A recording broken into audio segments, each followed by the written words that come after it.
say Leeds performed outstandingly well, and how can things, these mistakes happen to Liverpool? These kind of very, very, things what everybody's saying after games like this. So we are not like this because we respect them a lot, and I knew they will cause us problems. On top of that, we struggled in some defensive situations. Obviously, that's why they scored. But apart from that, I'm really happy with the things we did with the ball, to be honest, because it was very difficult as well to play against them with the ball. The way they play, the way they defend, and the way they go in challenges, it's really, really good. And for 95 minutes, by the way. And we played really well around these situations, scored 4 goals, should have scored more because we had really good chances on top of that. And so I'm completely fine with the game. Offensively, it was good, and defensively, we can improve, and we will improve. And so let's carry on. Obviously, we've seen some great Liverpool players. We've seen some great Premier League players. Now, Mo Salah has reached 50 goals in 63 home league games. Only Alan Shearer managed that in fewer games. And Mo's also the first Liverpool player to score in the opening league fixture of 4 successive seasons. So can you put into context exactly what we're seeing from Mo? So first and foremost, chapeau, and congratulations to him, because he's a very special player, very, very special player. The numbers tell a story a little bit. All the rest around you probably don't know, but today's a very good example. So yes, he put 3 more goals on his score list, but the performance around was absolutely exceptional in a game like this, and so he deserved the goals today 100%. Yes, 2 were penalties, 1 was a sensational finish, but he deserved these goals because he was constantly present, caused the opponent massive problems, was top in 1-1 situation, played football. So that was, with all the good performances Mo had for us, obviously this was for sure one of the better ones, and so he should be proud of it, and because it's very special to have these kind of numbers. Long may it continue. I like to think in these moments, and this time I say it as well. Fantastic. The next hand up we've got is Sam Wallace. Other than Sam, we haven't got any others, so it could be if someone else wants to ask a question. But you don't have to. Sam, fire away. Hello, Jurgen. It's really unusual to see a Liverpool team not have the majority of the possession, which was the case today. I mean, I guess that shows that you can still win a different way as well. I mean, did you anticipate that? Because I don't think many people did. Yep.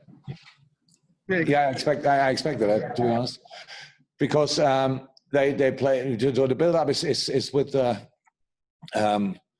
pretty deep last line. So if you jump there in, then you have probably, you don't get the ball. You just have a more open formation. So it's clear if you build up like they do with the quality they have, really good, then you cannot jump constantly. But in the moments when we have the ball, could we have kept the ball more often? I don't know. It's not too important. You have to do the right thing in the right moment. And with the ball, we were a proper threat in a lot of moments. So we wanted to be direct in these moments because we knew that caused them problem. If you don't get intense in these situations, then they have the majority of the ball, and probably the better situations or cause yourself problem when we have the ball. So the game was like it should have been, minus the 3 mistakes around the goal.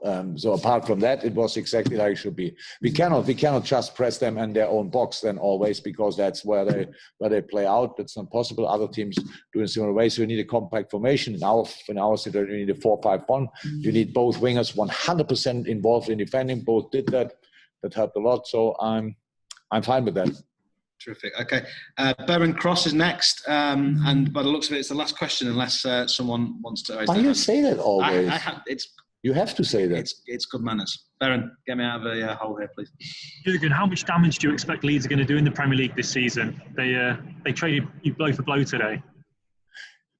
I'm not sure if damage is the right word, but I said before the game, we all will struggle against them 100%, because the way they play, it's just uncomfortable. Let me say it like this, and it's different to all the other teams. And we have usually 3 days to prepare a Premier League game. I mean, between all the different with all the different competitions. And that's actually, we felt it now as well, because our boys came back from international duty, and we only could start preparing the game now. And it was pretty difficult to deliver all the information we thought they needed to have before the game. Because football, if you don't respect the opponent, if you don't respect the plan of the opponent, and especially we always do that, but if you don't do it, then they kill you in a football way.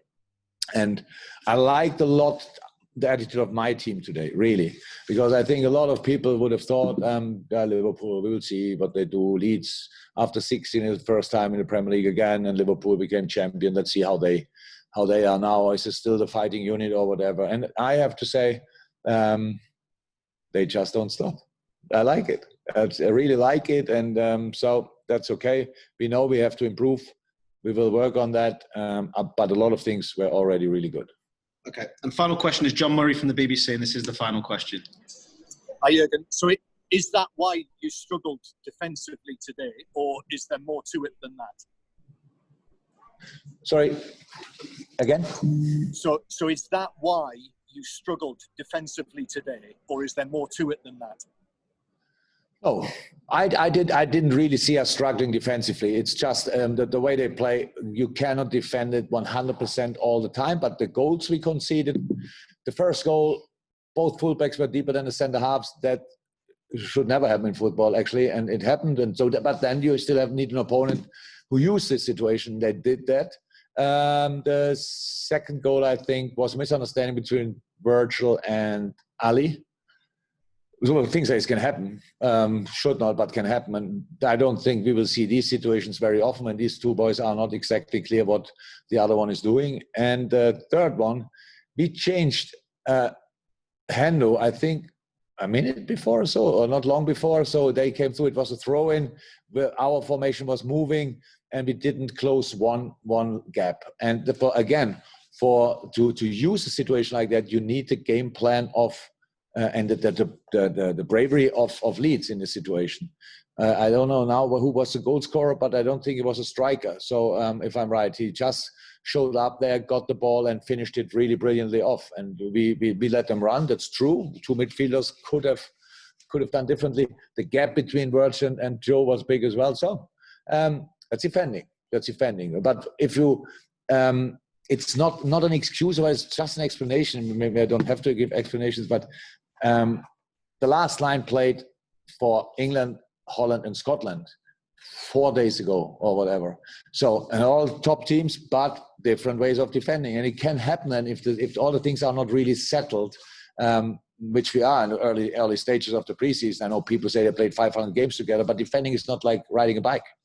You have to work on it constantly. So, how's that? Space for improvement.